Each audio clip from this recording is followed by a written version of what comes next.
गायत्री महामंत्र करेंगे, साथ साथ शरीर को स्थिर कर लेंगे। आदि शक्ति माँ गायत्री।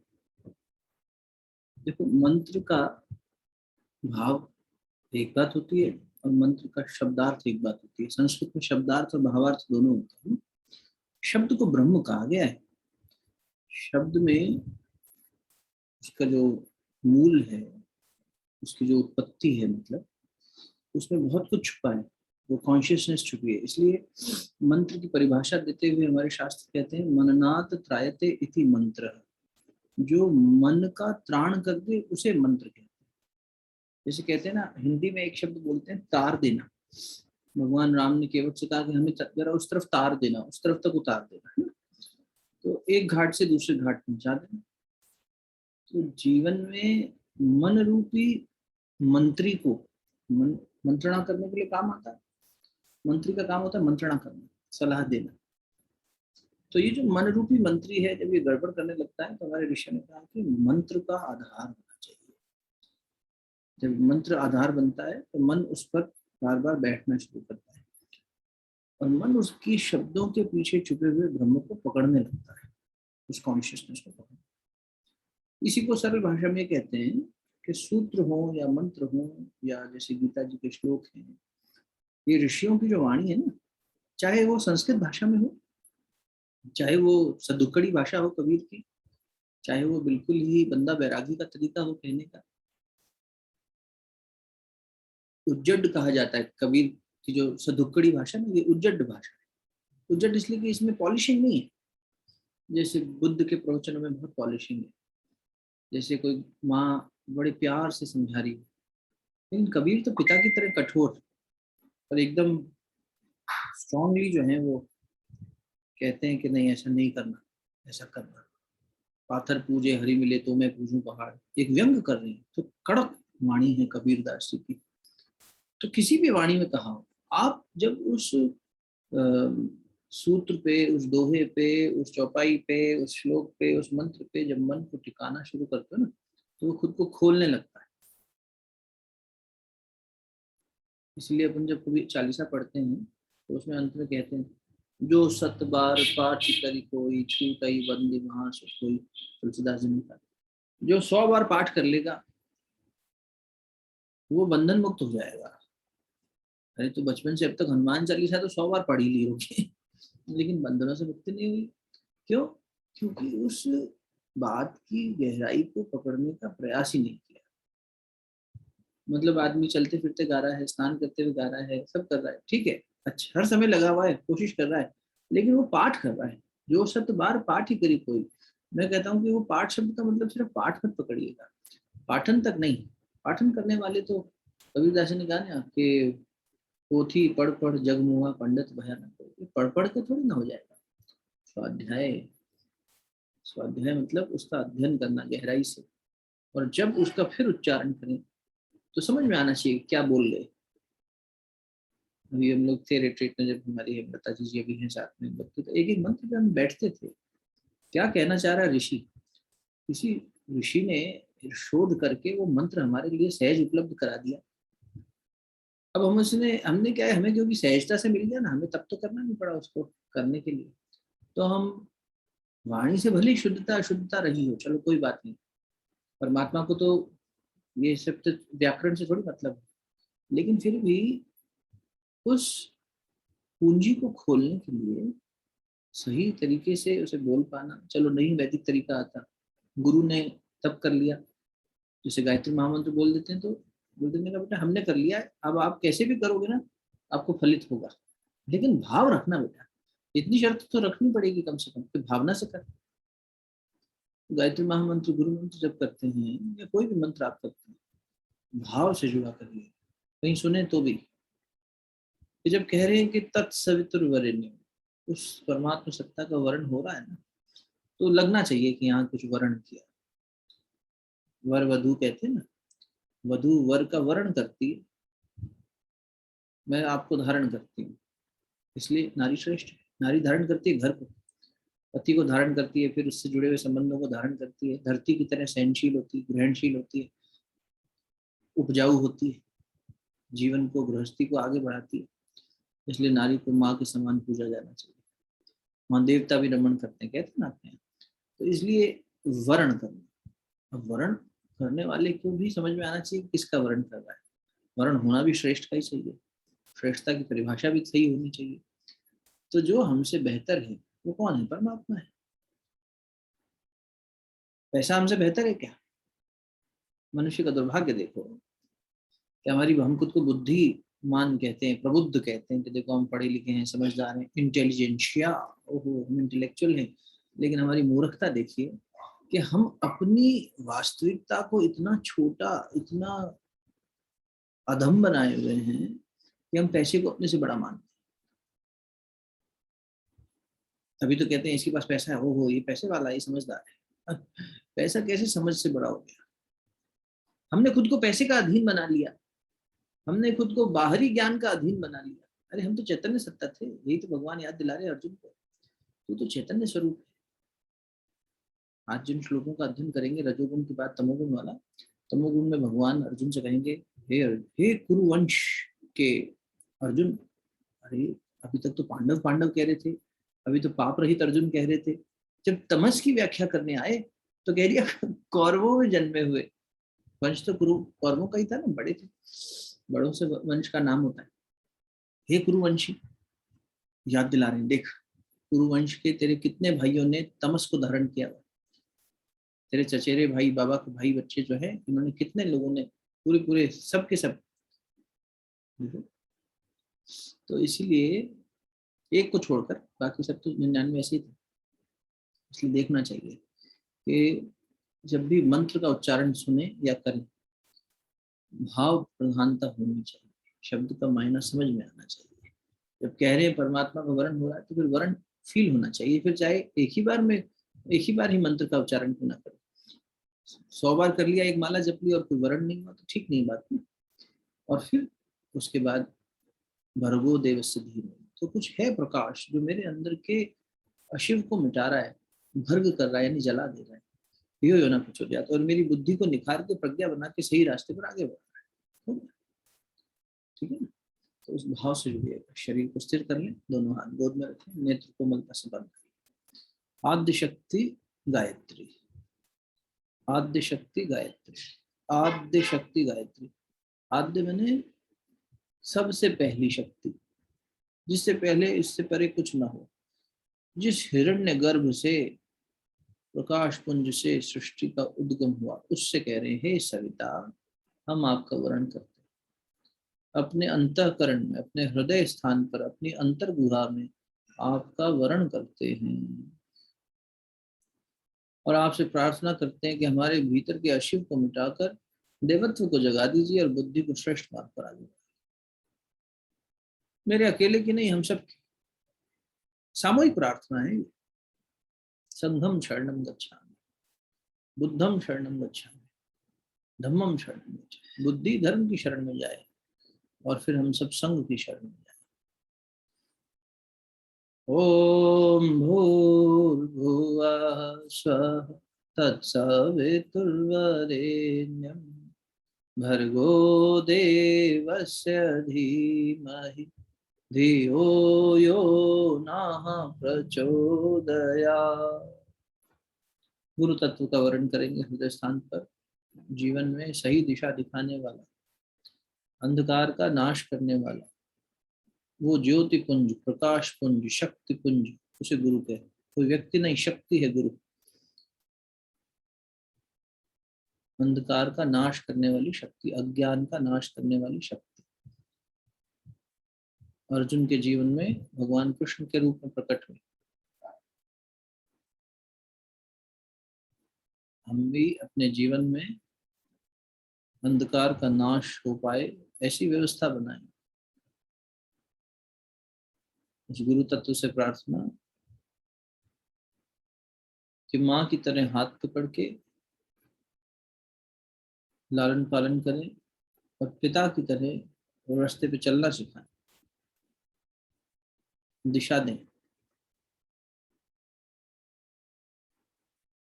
ओम गुरुर्ब्रह्मा गुरुर्विष्णु गुरुरेव महेश्वरः गुरु साक्षात् परब्रह्म तस्मै श्री गुरुवे नमः। अखंड मंडलाकारं व्याप्तं येन चराचरं तत्पदं दर्शितं येन तस्मै श्री गुरुवे नमः। मातृवत् लालयित्री च पितृवत् मार्गदर्शिका नमोस्तु गुरुसत्तायै श्रद्धा प्रज्ञायुता च या। श्रद्धा प्रज्ञायुता च या। ओम आयातु वरदे देवी त्रयक्षरे ब्रह्मवादिनी गायत्री छंदसां माता ब्रह्मयोने नमोस्तुते। ब्रह्मयोने नमोस्तुते।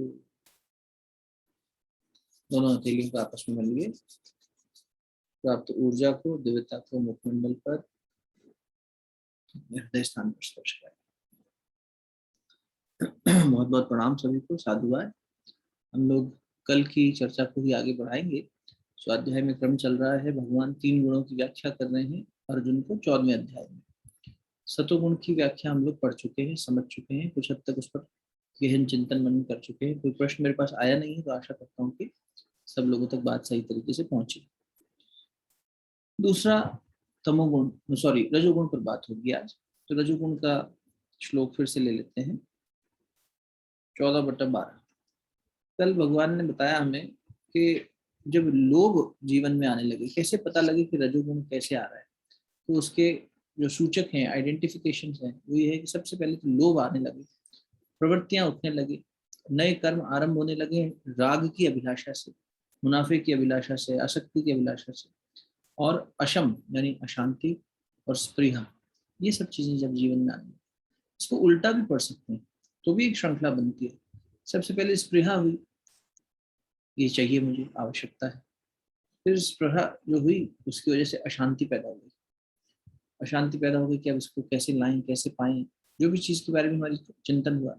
और फिर उसके बारे में हमने एक कर्म का आरंभ कर दिया, नया कर्म आरंभ कर दिया कि ये मुझे चाहिए, तो उस कर्म को आगे बढ़ाने लगे, फिर उसमें प्रवृत्त होने लगे, और वो जब प्रवृत्त होने लगे तो उसकी तरफ लोभ बढ़ता चला। तो इस तरह से भी उल्टा भी पढ़ सकते हैं, वहाँ भी एक सीक्वेंस मिलती है, ठीक है। तब भगवान ने कहा कि ये रजोगुण जो है इन सब चीजों को बढ़ा देता है, इसलिए हे अर्जुन, इससे हमें बचना चाहिए। ठीक है, समझ में आ गया था। अगला पढ़े, तमोगुण की चले। थोड़ी चर्चा हालांकि तमोगुण पे भी हो गई है, इसको पढ़ दो, 14/13। अप्रकाशो अप्रवृत्तिश्च प्रमादो मोह एव च तमस्येतानि जायन्ते विवृद्धे कुरु नंदन। जब तमोगुण में वृद्धि हो जाती है तो हे कुरुपुत्र, अंधेरा, जड़ता, प्रमत्तता तथा मोह का प्राकट्य होता है। ये देखो, पिछले में क्या क्या है, हे भरत वंशमय श्रेष्ठ अर्जुन, उसको श्रेष्ठता याद दिला रहे उसकी। रजोगुण में मत फंसना, कर्म की आसक्ति में मत बंधना, बोध कराने के लिए इसलिए ऐसा संबोधन दिया। ये संबोधन बड़ा महत्वपूर्ण होता है, किसी को आप किस तरह से पुकारते हैं, ये कला कौशल है, एक तरह का वाणी कौशल। भगवान देखो कितनी अच्छी साइकोलॉजी, इतनी गहरी साइकोलॉजी है, इसमें कम्युनिकेशन स्किल्स छुपी हुई है, इसमें मनोविज्ञान छुपा हुआ है, इसमें किस तरह से किसी को सिखाना चाहिए, गुरु शिष्य का संबंध कैसा होना चाहिए, गीता जी में सब कुछ मिल जाता है। कह रहे हे कुरु नंदन, अभी इसलिए आपसे निवेदन किया, अब कुरु नंदन कह दिया, कौरव पुत्र कह दिया, पांडु पुत्र ने का याद दिलाने के लिए कि तमोगुणी निर्णय कैसे होते हैं। क्या होता है तमस में, बोले तमस में तो अज्ञान आ जाता है साहब, कुछ करने की इच्छा ही नहीं होती। रजोगुण में क्या है, देखो वृत्ति चल रही है बार बार, यानी मन कहीं ना कहीं प्रवृत्त हो रहा है। तमोगुण में तो वृत्ति उठ ही नहीं रही। इसका मतलब ये नहीं कि वो योगी हो गया, कि भैया इनकी तो वृत्ति शांत हो गई इसलिए तो योगी हो गए। नहीं नहीं, वृत्ति शांत नहीं हुई, जड़ता इतनी आ गई है कि जो किए जाने योग्य है वो भी नहीं कर रहे। मनुष्य जन्म मिला तो इसमें कुछ ऐसा पुरुषार्थ करते। 4 पुरुषार्थ कहे गए हैं मनुष्य जीवन के, क्या क्या है बताओ जरा, देखिए किसी को पता हो तो। मनुष्य जीवन के 4 पुरुषार्थ क्या हैं?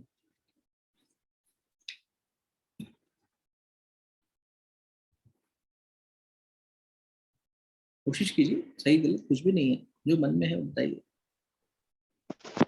प्रणाम भैया। हाँ, क्या धर्म, अर्थ, काम, मोक्ष ये हैं क्या? बहुत सुंदर, सही सोचा। धर्म, काम, मोक्ष। जैसे प्रिया ने बताया कि सबसे पहले धर्म, धर्म माने राइटियसनेस, क्या सही है क्या गलत है ये समझ में आना चाहिए। धर्म मतलब रिलीजन नहीं, भीतर में बैठा हुआ जो गुरु है, जो प्रकाश पुंज है, जो बता रहा है कि क्या सही है क्या गलत है, उसको समझ, उसको पढ़ने की समझ पैदा होनी। और सोचो कितनी फंडामेंटल समझ हमने खो दी है, ना हम बच्चों को सिखा रहे हैं ना खुद पे इस पे काम कर रहे हैं कि how do I identify my inner voice among the noise of the mind. How do I relate with what is my consciousness, what क्या कहते हैं उसको इंग्लिश में, कंसाइंस, है ना, कंसाइंस। ये भीतर की आवाज जो कह रही है बार बार, जो गलत करते ही अंदर से ठोकर लगा देती है, हथौड़ा चला देती है, देख तूने गलत किया, लेकिन हम उसको इग्नोर कर देते हैं। इसे पढ़ पाना, इसे समझ पाना, पीछे बात हुई थी ना 13वें अध्याय में, आत्मा व अरे ज्ञातव्य, आत्मा ही जानने योग्य है, आत्मा ही सुनने योग्य है, आत्मा के ऊपर ही उसके बताए रास्ते पर चलना ही यही योग्य जीवन। लेकिन हम इसको छोड़कर बाकी सब करते हैं। इसकी तरफ जाने को ही अध्यात्म कहते हैं। अति आत्म, अपने अधिक निकट जाना, अपने और निकट जाना, अपने और निकट जाना, अध्यात्म। तो यहाँ धर्म का मतलब ये नहीं कि कौन कितनी पूजा पाठ करता है, कौन कितना दान पुण्य करता है, कौन कितनी सेवा कार्य करता है, नहीं। यहाँ मतलब इतना ही है कि जीवन में सही और गलत का विवेक जागृत होना चाहिए। ये राइटियसनेस क्या है, सही क्या है, ये समझ जब तक नहीं आई तो इसके बाद की श्रृंखला को फॉलो करने लग गए तो गड़बड़ हो गई। इसके बाद क्या है, प्रिया ने बताया, धर्म के बाद अर्थ। अर्थ के दो मीनिंग हो गए, एक तो धन से हो गया और एक हो गया हर चीज में एक मीनिंग को ढूंढना। अर्थ माने मीनिंग भी होता है ना इंग्लिश में, इसके मायने क्या है। तो अब यहाँ पर ज्यादा जोर हमारे ऋषियों ने इसी बात पर दिया कि आपके जीविकोपार्जन के लिए आपको जीवन का अर्थ भी समझ में आना चाहिए, और जो जीविकोपार्जन के लिए चाहिए उपलब्धताएं, सुविधा, संसाधन, पैसा इत्यादि। पहले पैसा नहीं होता था, बार्टर सिस्टम था, फिर जब करेंसी आ गई तो फिर वो हो गया। ये तो बदलता रहता, आता रहता, जाता रहता। लेकिन कहने का मतलब ये है कि संसार में लेन देन करने की जो प्रक्रिया है उसके लिए जो आवश्यक है वो भी आपके पास होना चाहिए। लेकिन वो किसके ऊपर आधारित होना चाहिए, तो बोले वो धर्म यानी सही के समझ के आधार पर होना चाहिए। हमने सही क्या ये तो समझना छोड़ दिया, बच्चों को समझाना छोड़ दिया। इसलिए the whole lot of generations are going chaotically here and there। समझ नहीं आ रहा उनको क्या करें, क्या सही है क्या गलत है, ये विवेक उनको नहीं मिल पा रहा है। तो माँ बाप ने पढ़ाया लिखाया अच्छा है, घर में सुविधाएं अच्छी दी हैं, मैनर्स अच्छे दिए हैं, मॉरल्स अच्छे सिखाए हैं, संसार में उठना बैठना कैसे है ये बताया है, अच्छे एटिकेट सिखा दिए, ठीक किया। लेकिन भीतर से सही और गलत का निर्णय करने की जो एल्गोरिथम है वो न तो उन्होंने कभी खुद कर पाए, क्योंकि खुद करते तो हमारे उससे ही सीख जाता आचरण से बच्चा सही और गलत क्या है, और ना उसके साथ बैठकर कोई ऐसा वातावरण बनाया जिसमें बच्चा समझ पाए, ना हम खुद के ऊपर कर पाए। तो इसीलिए एक देखो निरंतर ये हो रहा है कि बार बार हम लोग भटकते जा रहे हैं, हम खुद भटके हुए। एक भटका हुआ व्यक्ति किसी दूसरे भटके हुए को कैसे राह दिखाएगा, सोचो। मैं भी अंधा, अब भी अंधे, सब मिलके अंधे अंधे कहाँ जाएंगे, कहीं नहीं जाएंगे। हम लोग सब भटकते रहेंगे, बस दीवार छू चुके बार बार ढूंढते रहेंगे रास्ता कहाँ है, रास्ता कहाँ है, दीवार ही छूते रहेंगे। ये हो रहा है इंसान के साथ। तो अब क्या हुआ, धर्म के आधार पर अर्थ, अर्थ के आधार पर कामनाओं की पूर्ति। धर्म, अर्थ, काम, काम मतलब कामनाएं, जीवन में इच्छाएं उठेंगी जब जिएंगे तो वो इच्छाएं भी सही दिशा में हो। इसीलिए भगवान यहाँ कह रहे हैं, हे अर्जुन, अभी देखना आगे पढ़ेंगे जब, जो बात परसों हो रही थी कि नारद जी ने शिव जी से पूछा कि ये व्यक्ति की गति क्या होगी अंत समय में। बोले श्रेष्ठ चिंतन चल रहा है, अच्छा लोक मिलेंगे, उच्च कोटि का आगे का जीवन रहेगा। और ये पतन का चिंतन कर रहा है तो क्या होगा, तो बोले पतन में जाएगा, यथा मति तथा गति। बात हुई थी ना पीछे। अब वही बात आज इसमें भी आएगी गीता जी में, भगवान अर्जुन को समझाएंगे कि अंत समय में चिंतन जैसा चल रहा है वैसा लोक मिल जाएगा, वैसा जीवन मिल जाएगा। पढ़ेंगे अच्छे से। तो अब देखो, कामनाएं सही दिशा में पूरे जीवन चलेंगी तभी ना अंत समय में भी तो सही चिंतन मिलेगा। अब जीवन भर अभ्यास ही अगर मैंने तमस का किया है तो ये प्रोबेबिलिटी कि अंतिम समय में मेरे को एकदम से सतोगुण जागृत हो जाए बहुत रेयर है। किसी किसी केस में हो गई हो, ठीक है। तो इसीलिए जिसका अभ्यास करेंगे वही चिंतन ज्यादा चलेगा। जैसे दिन भर हम जिस तरह का अभ्यास करते हैं, यानी सोचते हैं, जिस तरह की चीजें सोचते हैं, व्यवहार करते हैं, कर्म करते हैं, वैसे ही सपने देखते हैं, वैसे ही हमारी नींद रहती है, वैसे ही क्वालिटी ऑफ लाइफ रहती है। जी तो रहे हैं, सब कुछ है आसपास, कलेवर भी पूरा है, लेकिन क्वालिटी क्या है लाइफ की? क्वांटिफिकेशन तो बहुत कुछ है, इतना बैंक बैलेंस है, इतना घर है, इतना सब कुछ है, इतना एसेट्स हैं, इतने कपड़े हैं, ये सब क्वांटिफाइड है। इतने की कीमत के हैं, ये भी क्वांटिफाइड है, वैल्यू भी पता है, लेकिन क्वालिटेटिव है कि नहीं लाइफ, ये नहीं पता चल पा रहा। बाहरी कलेवर से देख रहा है इंसान, भीतर में वही खोखलापन है। ठीक है। अब देखो, धर्म अर्थ काम और फिर चौथा मोक्ष। अब इस तरफ भी सोचना चाहिए, जीवन बंधन से मुक्त भी होना चाहिए, जीवन मुक्त हो जाना। मोक्ष का मतलब ये नहीं कि मृत्यु की वो, लेकिन मृत्यु की तैयारी करना। गुरुदेव ने पुस्तक लिखी, उनसे जो 50 के हो चले। अरे भाई चलो 50 के हो गए, अब तो सोचो। बड़ा सुंदर शीर्षक है। और उन्होंने एक्चुअली लिखी कई हैं, पब्लिश में 50 वाली ज्यादा है, नहीं तो उन्होंने जीवन के सभी पड़ाव के बारे में लिखा। उनसे जो 30 के हो चले, 40 के हो चले, 50 के हो चले। अब सोचो, एक एक दशक करते हुए हम आगे बढ़ रहे हैं, कब सोचना शुरू करेंगे? मोक्ष की तैयारी कब करेंगे?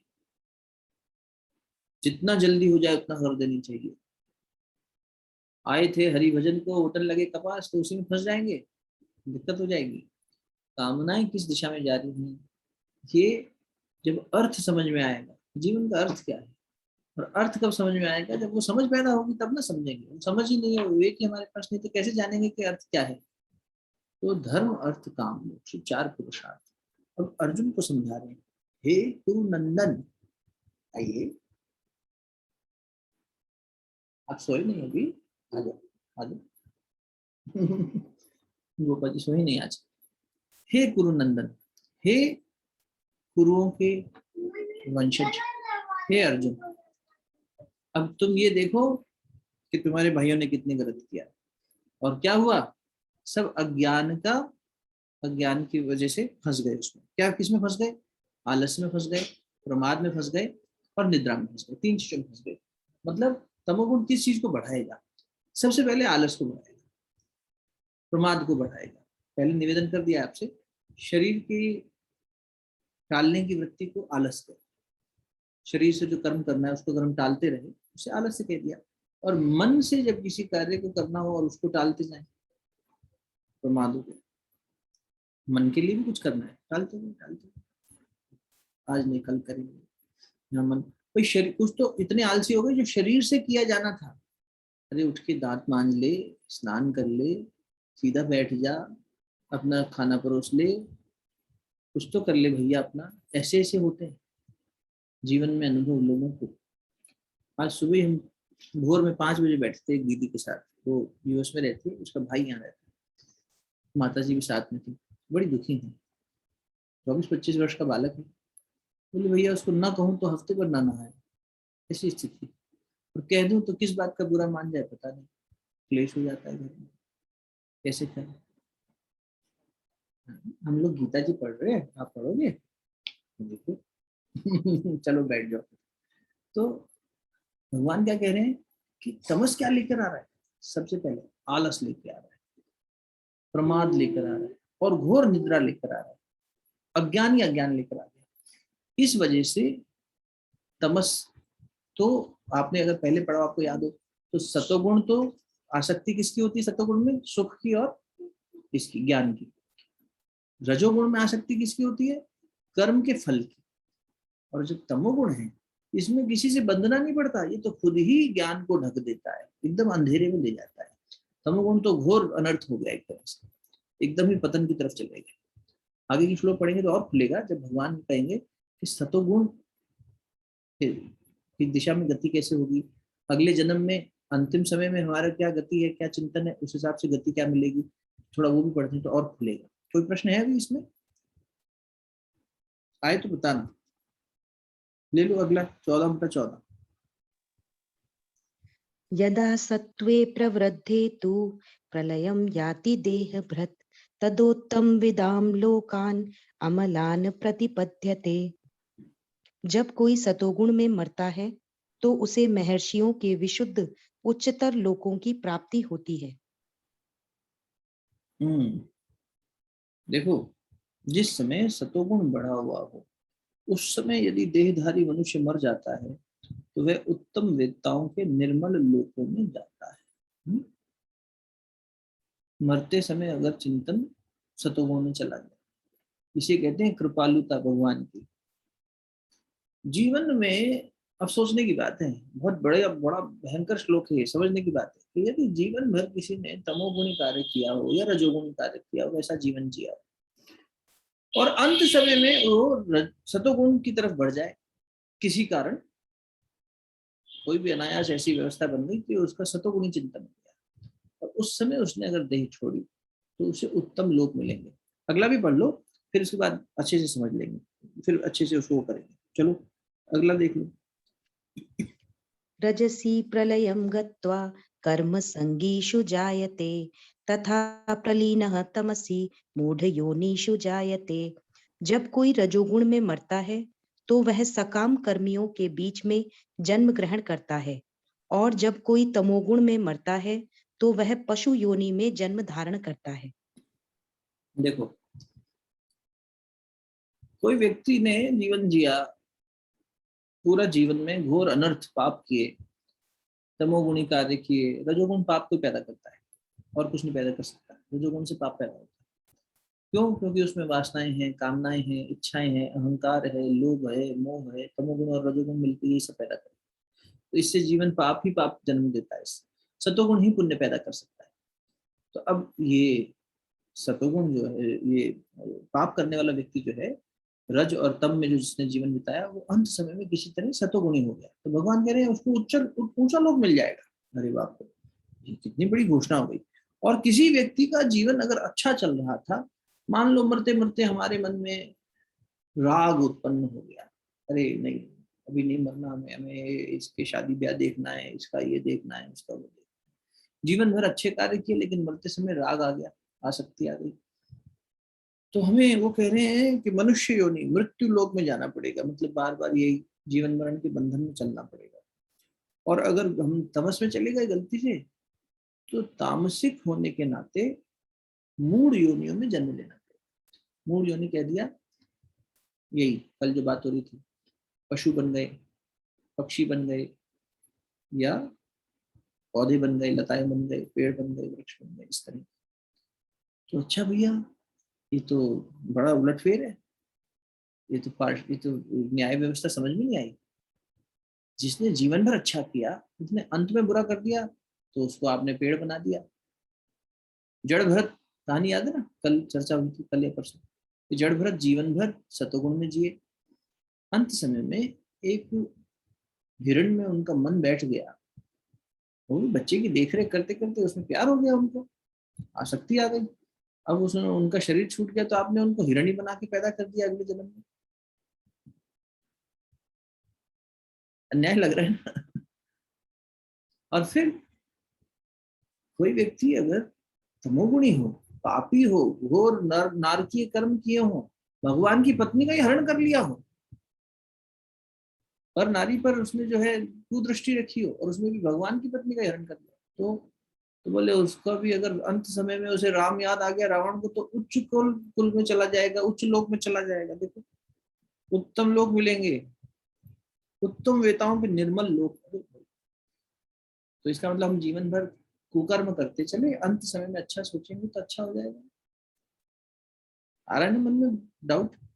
अब समझो, ये बात हो रही है गुणों की, 3 गुणों की, कर्मों की नहीं। गुण अपनी जगह है, कर्म अपनी जगह, और दोनों की नियम व्यवस्था चल रही है। भगवान व्यवस्था को बिगाड़ नहीं रहे और कहीं पार्शलिटी नहीं कर रहे। होगा क्या, मान लो मैंने जीवन भर अच्छे कार्य किए थे, और मरते समय मेरे अंदर तमस या रजस आ गया, तो तमस अगर आ गया तो मैं पेड़ पौधे में या इसमें बदल गया, प्राणी में, किसी और भी मूड उसमें प्राणी में बदल गया।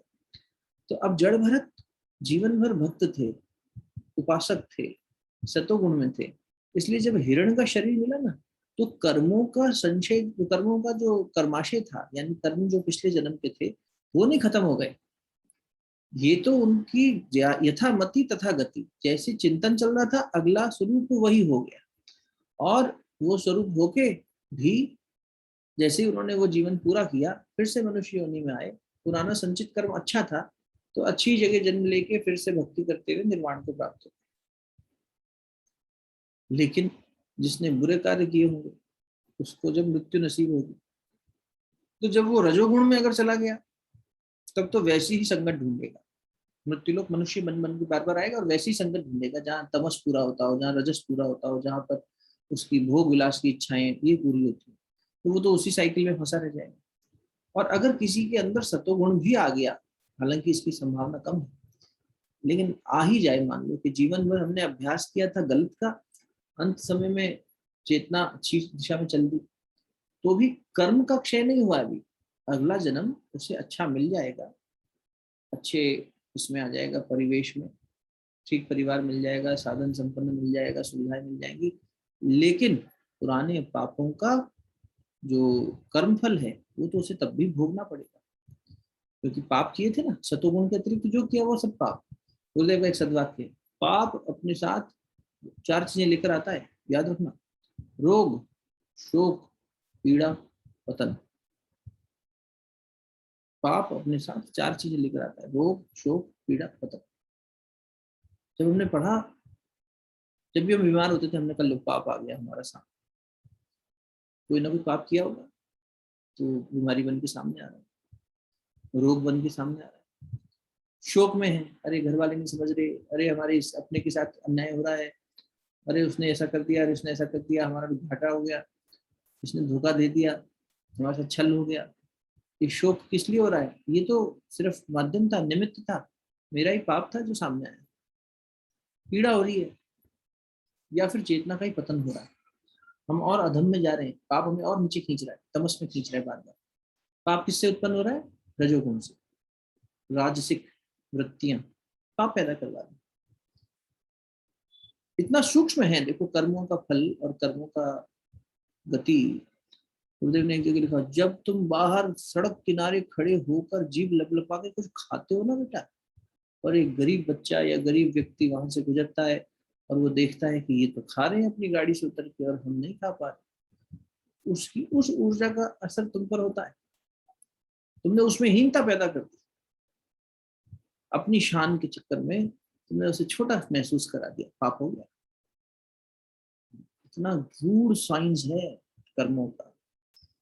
मनुष्य सोचता है कि नहीं हमारे अच्छे पहनने से जो है हमारी प्रशंसा होगी, अरे जिसने वो पहनने के नहीं है, जिसके पास खर्चीली शादियों के उस पर गुरुदेव का लेख पढ़ा, हम तो गुरुदेव लिखते हैं बेटा इतना पाप कर रहे हैं लोग, उन्हें पता भी नहीं चल रहा, रजोगुणी होने के नाते इतना दिखावा कर रहे हैं, देखो हमारे पास ये है, हमारे पास वो है। अरे जो सहजता से हो सकता था और जो अच्छे से होना चाहिए था, जीवन में नया आदमी शुरू कर रहा है पड़ाव, नया अध्याय शुरू कर रहा है, शादी कर रहा है अपनी बच्ची की या बेटे की, तो दो परिवार साथ मिलकर अच्छे संस्कार की बड़ी पार्टी बनाते और साथ में बच्चों को आगे बढ़ने की प्रेरणा देते। उसकी जगह कोई पैसे उड़ा रहा है, कोई महिलाएं नाच रही है, कोई डीजे बज रहा है, कोई कुछ कर रहा है, ये सब हो रहा है। और इससे जिस बेचारे के पास पैसे नहीं है, किसी गरीब इंसान को अपनी बेटी ब्याहनी पड़ेगी, तो उसको कितनी हीनता महसूस होगी, कह रही है मैं अपनी बेटी के लिए नहीं कर पाया, ये देखो ये साहब ने इतना किया, साहब ने पाप कर दिया, साहब को पता भी नहीं। इतना सूक्ष्म है, गहन है, इसलिए गुरुदेव की एक वेद वाक्य है, शास्त्रों का उल्लेख है, गहना कर्मणो गति, उसी नाम से गुरुदेव ने एक पुस्तक लिखी थी, एक पूरा फोल्डर लिखा था, बाद में पब्लिश हो गया बुक की तरह, कि कर्म की गति बहुत गहन होती है, गहना कर्मणो गति। कर्म की गति के लिए हमने एक जगह एक लेख पढ़ा, शायद अखंड ज्योति में था कि कल्याण में था, कि जैसे किसी बछड़े को अगर एक जैसी दिखने वाली गौ माता हो, खूब सारी एक ही नस्ल की हो और एक जैसी दिखती हो, कद काठी एक जैसी हो, और किसी बछड़े को छोड़ दिया जाए, भूखा बछड़ा हो और उधर गाय रंभा रही हो, तो वो अनेक गायों में से, हजारों गायों में से भी अपनी गाय माता को ढूंढ के उसके थन में जाके मुंह लगा देता है, ये मेरी माँ है, ये मुझे दूध पिलाएगी। उसे सोचना ही नहीं पड़ता कहाँ है वो बस उन्मुक्त होकर भागता है, जाने कौन सी चीज से खींचती है, वो बस आंख भी पट्टी भी बांध दोगे ना दौड़ के वहीं पहुंच जाए। कर्म भी ऐसे ही, किसी भी जन्म का कर्म हो, कर्ता को ढूंढ ही लेता है और आकर चिपक ही जाता है, उस शावक की तरह जो अपनी माँ से चिपका, ऐसे तुम कर्ता, तुम जनक हो ना उसके, तुमने पैदा किया उस कर्म को, बच्चे की तरह आगे चिपक जाएगा और करवा के रहेगा फिर। तो कर्म की गति बहुत सूक्ष्म है, रजोगुण पाप करवा रहा है, तमोगुण तो अज्ञान में ही बांध दिया बिल्कुल, मूड बना दिया उसने, जड़ बना दिया हमें, जीवन ही व्यर्थ चला गया। इसने कुछ किया लेकिन इधर उधर चला गया, पाप में चला गया, गलत में चला गया, सांसारिक वासनाओं तृष्णाओं में चला गया। सतोगुण वाला सतोगुण की तरफ बढ़ता चला गया धीरे धीरे। तो अंत समय में अगर गड़बड़ भी हुई गाड़ी, तो वो ऐसी किसी मूड योनि से होके वापस आ जाएगा। समझना बात। इसीलिए हो सकता है, इसलिए हम, हमारे ऋषियों ने कितना अच्छा सोचा, कहा इसीलिए सबको पूजो। तुम कैसे जानोगे कि किस वृक्ष में कोई पुण्य आत्मा बैठी है, सिर्फ अपना एक कुछ फल भोग कर रही है, उसके बाद वापस जाके निर्वाण को प्राप्त होने वाली है। अंत समय में उस थोड़ी देर के लिए ये तमोगुण में चली गई थी, इसलिए अब बरगद का पेड़ बन के खड़ी है, पीपल का वृक्ष बन के खड़ी है, कोई भी लता बन के खड़ी है। तुम्हें उसे पूजना चाहिए, उसका सम्मान करना चाहिए। कितनी अच्छी व्यवस्था बनाई सोचने, और कितना साइंटिफिक और लॉजिकल बनाया है ना। एक प्रश्न आया था बीच में, फ्लो में चला गया। हाँ, परंतु वृक्ष तो अत्यंत आवश्यक हैं और हम उनसे परोपकार, तो यही बात आ गई। देखो अभी जो हेमलता जी कह रही लास्ट में, मैंने यही तो बात कही। तो ये थोड़ी कह रहे हैं कि पेड़ बुरे हो गए, अरे अच्छी बात है, किसी पुण्य आत्मा के बचे हुए थोड़े से कर्म रह गए थे, वो बन के आ गया कुछ। इसलिए गुरुदेव ने ये भी लिखा, और गीता जी में भी जो टीकाकार है ना, वो कहते हैं ऐसी बातें ग्रंथकार की, जब अच्छा जीवन जिया, अंत में थोड़ा सा तमोगुण आ गया या रजोगुण आ गया और मूड योनि में चले गए, तो अगले जन्म में ना कष्टकारी जीवन में मिलेगा।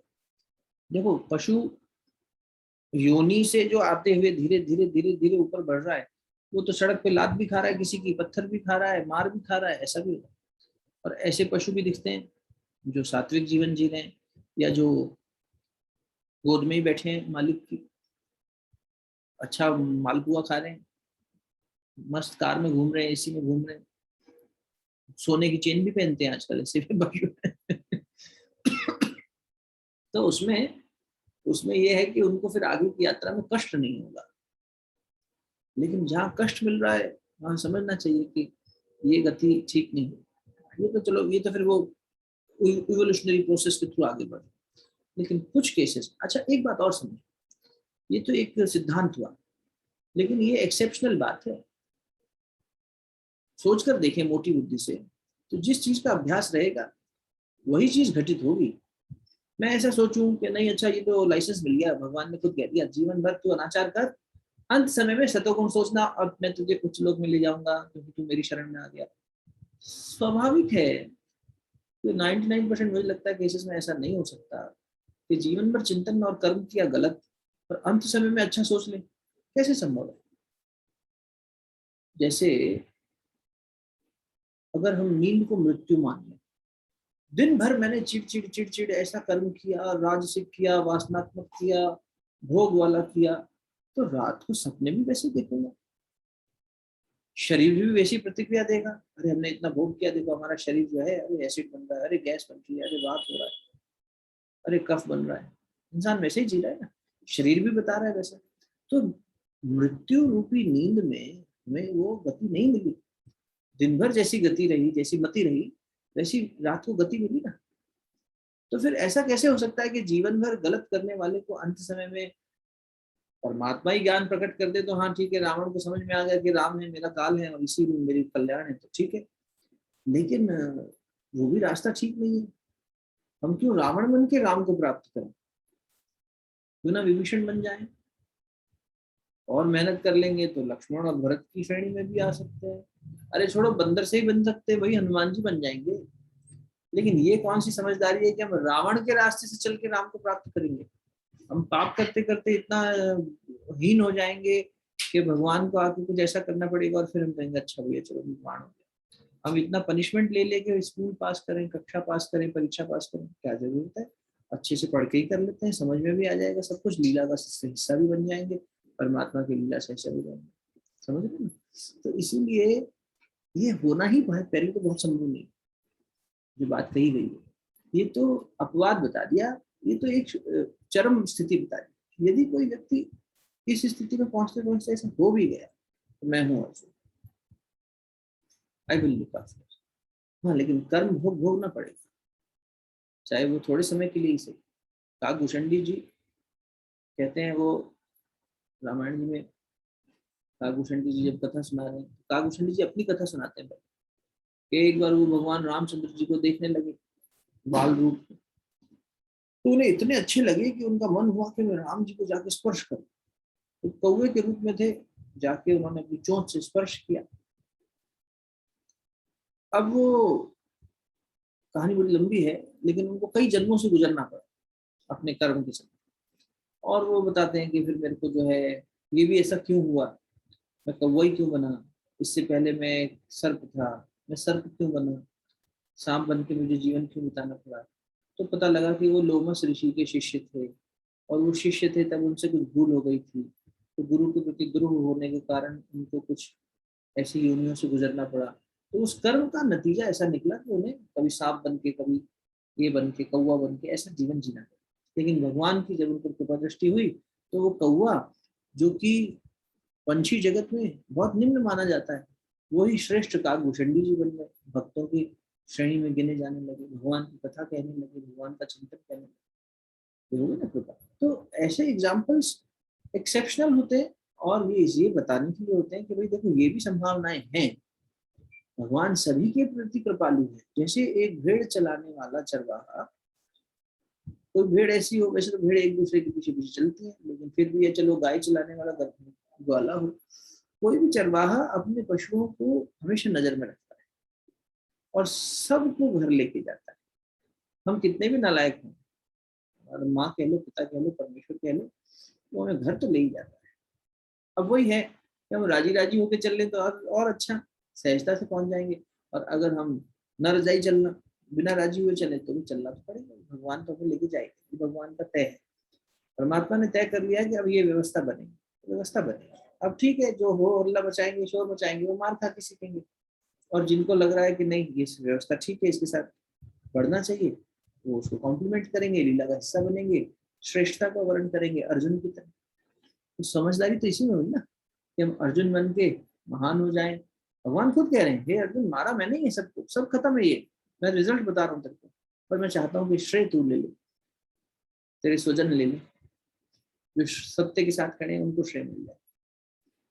तो कर्ता वही है, एक ही कर्ता है। हम कर्ता बनने का जो अधिकार जमाती है ना, वही गड़बड़ कर देता है, वही आसक्ति पैदा करता है। ठीक है, अंत समय में अगर राष्ट्र गुण आ गया और पशु योनि में जन्म हुआ, तो फिर उससे ऊपर भी सब योनियों में ही जन्म लेना पड़ेगा वापस मनुष्य बनने के पहले? नहीं, आवश्यक नहीं है। देखो मनुष्य में भी ना चेतना की स्थिति अगर आप देखें, आपने ऐसे मनुष्य भी देखे होंगे, और हम किसी को यहाँ छोटा बड़ा वैसे नहीं कह रहे, लेकिन क्योंकि चेतना का प्रगति या इवोल्यूशन सीखना चाह रहे हैं, इसलिए पढ़ रहे हैं जीवन को, है ना। आपने ऐसे लोग भी देखे होंगे जो कचरे में से उठा के खाना खाते हैं, सुअर भी यही करता है। ये मनुष्य शरीर में तो है, पर इनकी चेतना अभी बहुत निम्न है।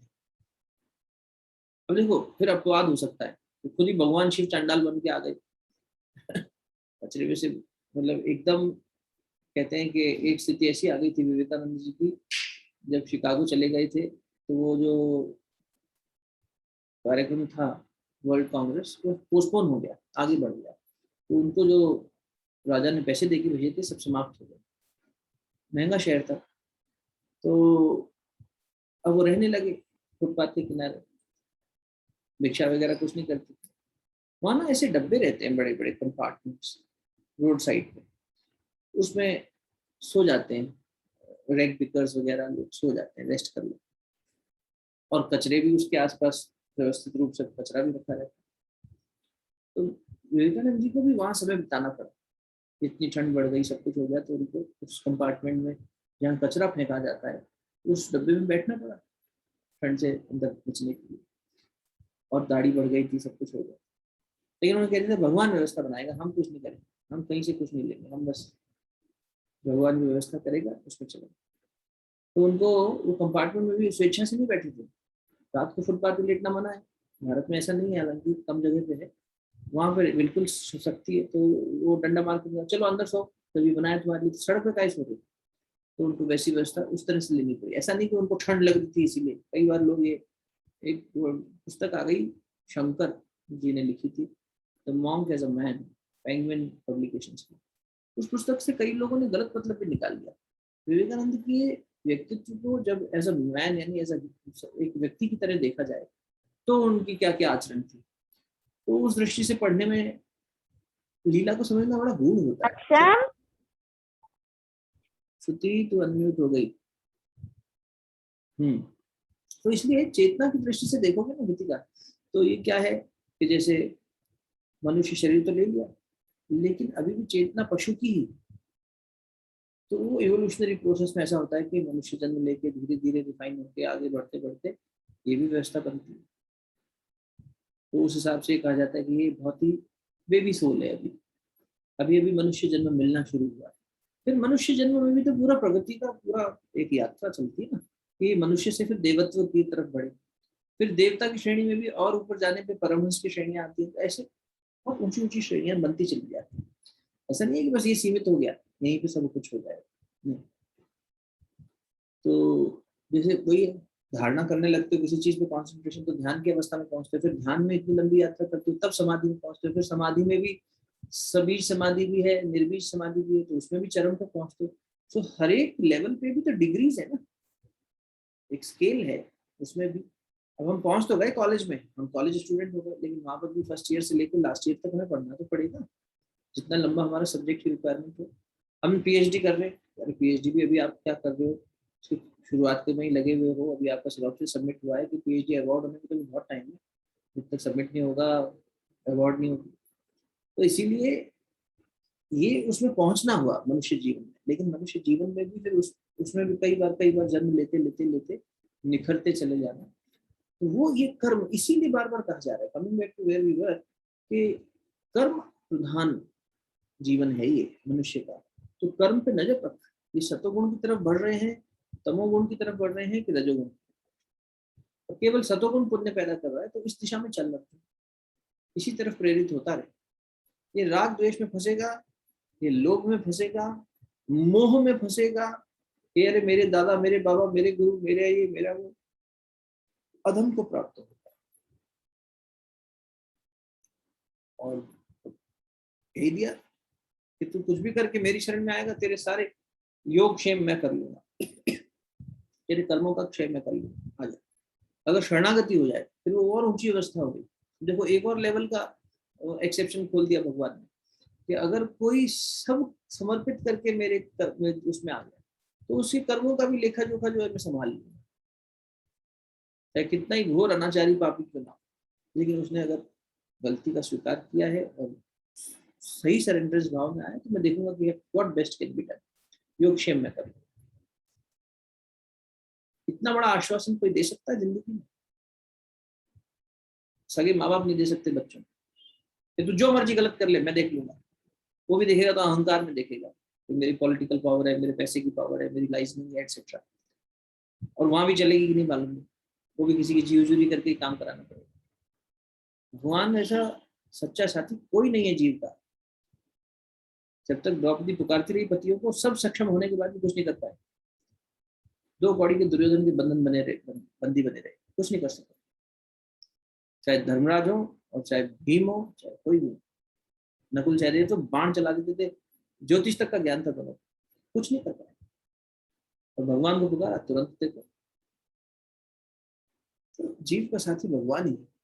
इसलिए कभी हम सोचें कि हमारे घर वाले काम आ जाएंगे, हमारी बुद्धि काम आ जाएगी, हमारे मन काम आ जाएगा, हमारा अनुभव काम आ जाएगा, हमारा पैसा काम आ जाएगा, सब धरा रह जाता है इंसान, कोई नहीं पूछता। हम सोचते हैं हमने इनके लिए इतना किया, ये हमें पूछेंगे ना, कोई जरूरी नहीं है कि पूछे, पूछना चाहिए भी नहीं, क्यों हमें कोई पूछे। परमात्मा के साथ संबंध होना चाहिए, जीव का एक ही साथी है भगवान, उसके साथ साथ निभाएं, उसकी इच्छा समझे। भगवान के पास बैठे, गुरुदेव कहते थे बेटा भगवान के पास भगवान की इच्छा जानने के लिए तो बैठ कभी, कि क्या प्लानिंग है आपकी, क्या योजना है बताइए, हम क्या रोल प्ले कर सकते, हो जाएगा। हमेशा अपना लेके बैठ जाता है, राग रजोगुण और तमोगुण लेके बैठ जाता है, शतगुण कोई अर्जुन से। तो हमारी गति के लिए आवश्यक है कि हमारी मति, गायत्री महामंत्र शुरू में इसलिए कहा, मति सही दिशा में चले, ना चल रही हो तो डंडा मार के चलाना, बलपूर्वक हमारी बुद्धि को श्रेष्ठ मार्ग पर चलाइए, बलपूर्वक। ऋषि ने ये शब्द कहा है। तो बलपूर्वक मतलब हमें मालूम है, भगवान को भी मालूम है, इंसान को भी मालूम है, ये बुद्धि बार बार कलाबाजी मारेगी, विनाश काले विपरीत बुद्धि, इसके दोनों मतलब निकल गए कि जब बुद्धि विपरीत हो गई तो विनाश काल आ गया। और यूं कह लो कि जब विनाश यानी क्राइसिस की सिचुएशन है तो बुद्धि ने साथ पहले छोड़ दिया, विपरीत हो गई, भाग गई।